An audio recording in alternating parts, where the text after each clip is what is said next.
안녕하십니까. 조선의 히포크라테스로 불리는 명의 유희태 선생의 사적이 전시된 유희태 기념관 관장 한의사학 박사 유철호입니다. 1600년대 초반 조선에 요즘의 호흡기 전염병 코로나19와 같은 신종 호흡기 전염병이 발생했습니다. 그 전염병은 당시에 죽음의 병으로 불리지었던 홍역입니다. 조선 전국에 홍역이 창궐한 연도는 1668년, 1680년, 1692년입니다. 이때 죽음을 무릅쓰고 홍역에 걸린 환자를 치료하신 의사가 있었습니다. 그 의사는 경남 산청군 생초면에서 인수를 펼치고 있던 유희태 선생입니다. 유희태 선생께서는 조선의 백성은 평등하다며 귀천과 친소, 빈부와 민간을 차별하지 않고 일생을 환자와 생사고락을 함께 하셨습니다. 또 백성을 위하고 백성을 사랑하는 위민애민의 정신으로 조선의 백성을 치료하신 어원으로서 중국의 명의 화타와 편작, 의학의 발달과 어술 윤리 도덕을 확립한 서양의 히포크라테스에 비유된 인물입니다. 유희태 선생께서는 1668년, 1680년, 1692년 조선 전국에 창궐한 홍역을 치료한 경험을 바탕으로 1696년 조선인 최초로 홍역 치료 의서 맞은편을 저술하셨습니다. 유희태 선생의 홍역 치료 의서 맞은편 저술로 산청은 홍역 치료 발상지가 되었고, 유희태 선생께서는 조선의 홍역 치료 태두가 되셨습니다. 유희태 선생의 저서 맞은편에 수록된 홍역치료법은 유희태 선생 이후의 조선의 다른 의원들께서 저술한 홍역치료 의서에도 수록되었습니다.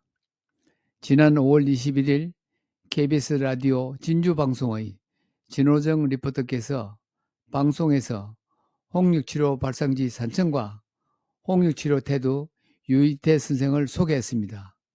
이 방송을 들려드리오니 끝까지 시청하여 주시기를 요청드립니다. 감사합니다.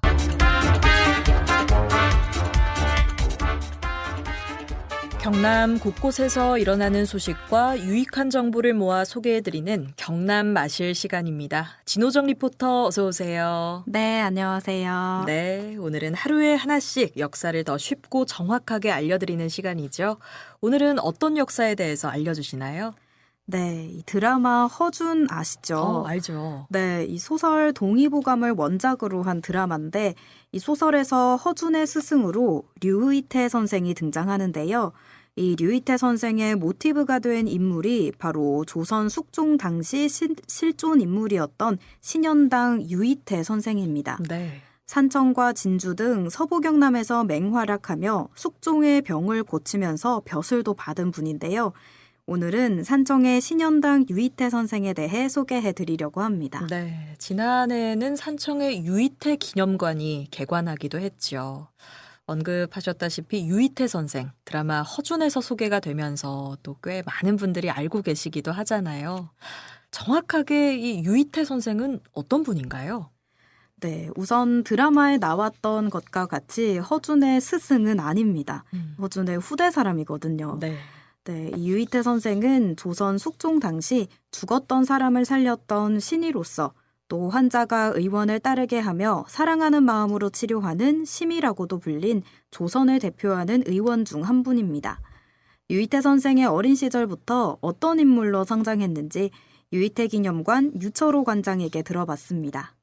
유희태 선생의 고조부는 1597년 정유자란 때 경남 안희 황석산성에서 외적과 싸우다가 순절한 의병장 유명계, 조부는 나라로부터 효자 복고를 받은 유유도, 외중조부는 경상자수사를 지낸 이어립, 외조부는 봉상시 판거를 지낸 이광훈으로 아버지 유융기와 어머니 합천 이시의 장로부로 1652년 산청군 생초면 신언리 사대부 가문에서 태어났습니다. 유희태 선생께서는 어린 시절 병을 앓았습니다. 혼자서 어서를 잃고 자신의 병을 고쳤습니다. 10살 때 모친의 요절을 경험하시고 부모를 편안히 모시기 위하여 입심양명의 뜻을 적고 혼자서 어서를 공부하여 3년 만에 의원이 되었습니다. 유희태 선생은 산청이 낳은 전설적인 명입니다. 선생께서는 조선의 백성은 평등함으로 남녀노소를 막론하고 귀천과 진소, 빈부와 민관을 차별하지 않고 병든 환자와 일생을 함께한 민중이이자 임상이로 죽었던 사람을 살렸던 신이로서 환자가 어느 눈빛만 보아도 안정을 느끼며 환자를 진정으로 사랑하는 마음으로 치료하는 심의로서 당시의 사람들과 후세 사람들은 중국의 명의 화타와 편작, 현대에서는 의학의 발달과 어술 윤리 독립을 확립한 조선의 히포크라테스로 비유된 인물로서 소설 동의보감과 드라마 허준에서 허준의 스승 류의태의 모델 인물입니다.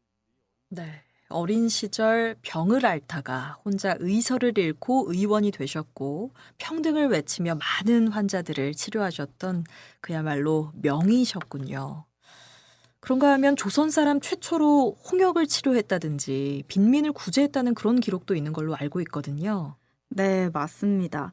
우선 빈민을 구제했다는 기록부터 소개해드리자면 이 예조에 올리는 예조정장에 기록돼 있습니다. 당시 산청에 흉년이 들자 자신이 가진 재물과 경상좌우도의 친구들에게 백미를 빌려와서요. 의창, 곡식을 저장했다가 백성들에게 빌려주던 기관을 주관해서 굶어 죽어가던 사람을 구했다고 합니다. 또 1696년 조선 사람 최초로 홍역치료서 맞은편을 저술하면서 홍역치료의 태도가 됐습니다. 1668년, 1680년, 1692년쯤 당시 홍역은 요즘의 코로나19와 같았다고 하는데요. 네. 당시 죽음을 무릅쓰고 홍역 환자를 치료했고 해당 경험을 바탕으로 치료서를 저술한 겁니다. 이 유희태 선생의 홍역 치료 처방은 조선 후기의 의사들의 저서에 기록되어 있다고 합니다. 네. 홍역 퇴치에 큰 공을 세웠네요. 그래서 현재 산청이 홍역 치료의 발상지가 된 거고요. 그러면 유희태 선생은 숙종 당시 어이가 되기도 했나요? 네, 어이를 지내셨고 관직에 계셨습니다. 1710년과 1713년 숙종의 환후가 발생하자 이 나라로부터 2번 부름을 받았는데요. 대궐로 가서 어이가 된 후 숙종의 병을 고쳤고요. 그 공로로 숙록대부 품계를 받았습니다. 또 경기도 안산 군수에 제수됐다는 기록도 어이 명부 의학동참 선생안에 있습니다. 네. 그리고 이렇게 오랜 시간 동안 환자를 치료하면서 기록한 저서도 정말 많을 것 같아요. 네, 앞서 말씀드렸던 홍역치료 의서인 맞은편을 비롯해서 40년간 환자를 치료하면서 기록한 경험방, 인서견문록, 실험단방 등이 남겨져 있고요. 또 1940년대 종손집 사랑채 화재로 소실된 침구방, 부인방 등 7권의 의서도 저술했고 또 유품도 남기셨는데요. 유희태 유고, 예조정장, 정영장과 간차를 남겼습니다.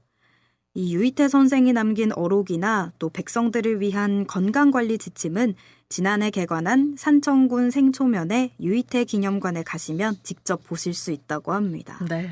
신현당 유희태 선생.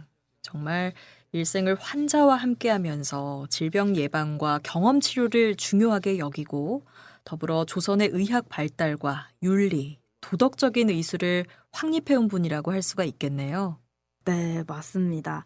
또한 유희태 선생은 앞서 말씀드렸던 것처럼 죽었던 사람을 살렸다든가 또 유희태탕이라고 해서 병을 고친 약과 관련한 이야기가 전해져 내려오고 있는데요. 먼저 죽었던 사람을 살렸던 일화는 유희태 기념관의 유철호 관장이 조금 더 자세히 설명하겠습니다. 유희태 의원이 논산 근처를 지나가는데 해가 저물어 어느 마을의 부잣집에 머물었습니다. 이 마을에는 젊은 아낙네가 있었습니다. 하루 종일 차가운 땅에서 배를 짜는 고된 일을 했습니다. 해가 지고 저녁이 되어 집으로 돌아와 따뜻한 밥을 먹었습니다. 그리고 잠시 앉아 있는데 갑자기 숨을 쉬지 못하고 쓰러지고 말았습니다. 팔다리와 몸을 만져보니 마치 얼음처럼 차가웠고 숨조차 쉬지 않았습니다. 났습니다. 가족들은 놀라서 어쩔 줄 몰랐죠. 울음소리가 마을 전체에 울려 퍼졌고 유이태 의원에 있는 집에까지 들렸습니다. 유이태 의원은 그 집으로 가서 아낙네의 팔을 잡고 진맥을 했습니다. 맥이 뛰지 않았고 차가운 얼음을 만지는 같이 온몸이 차가웠습니다. 그런데 배꼽 아래쪽에 미미한 온기가 남아있는 것을 느꼈죠. 유이태 의원은 가족들에게 말했죠. 차가운 물을 가져오세요. 그리고 차가운 물에 아낙네의 발을 조심스레 담갔습니다. 유이태 의원이 또다시 말했습니다. 차가운 물 한 사발과 숟가락을 가지고 오세요. 유이태 의원이 물 한 숟가락을 떠서 아낙네의 입을 벌려 입에 살짝 흘러 넣어 주었습니다. 차가운 물의 반은 입 안으로 들어가고 반은 밖으로 흘러나왔습니다. 한참 지나자 목구멍에서 막힌 것이 내려가는 소리가 났습니다. 신기하게도 아낙네의 목에서 소리가 나더니 감았던 눈을 번쩍 뜨는 것이었습니다. 유이태 의원이 차가운 땅에서 오랫동안 일하면서 차가운 기운이 몸에 쌓였는데 따뜻한 밥을 먹으니 두 기운이 서로 부딪혀서 병이 된 것입니다. 그래서 차가운 물로 그 차가운 기운을 다스렸습니다. 이한치한 추위는 추위로 다스리는 것입니다. 네, 잠시 숨이 멈췄던 사람을 실제로 살려냈군요. 이 이야기는 기록으로도 남아있죠? 네, 유이태 선생의 저서 인서견문록에 기록되어 있는 이야기입니다. 예. 그럼 유이태탕 이야기는 뭔가요? 네, 우리나라의 명의와 관련된 설화 중에 가장 많이 인용되는 설화가 이 유이태탕이라고 합니다.